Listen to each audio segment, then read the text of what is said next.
I learned a really interesting lesson, something I knew, but it was really reiterated to me this weekend. I had this big tree or bush thing in my property that I was trying to remove.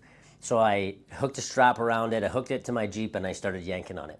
And it just wouldn't come out. This is an old thing with these deep, deep, deep roots. And so what I did is I had this thing pulled over and so I get all the tools I have. I start hitting the base of it with an axe, trying to chop it away to get it to come out.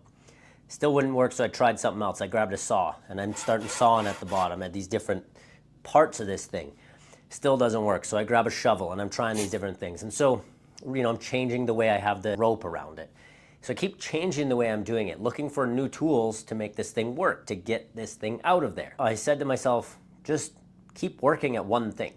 Just be consistent at one thing. So I went over, I got an axe that I had started with, and I just started chopping away. And it really only took me about 5 minutes of chopping away with the axe. By that 5 minutes was up, I jumped in my Jeep, I pulled forward, and the whole thing came out, and it was no problem.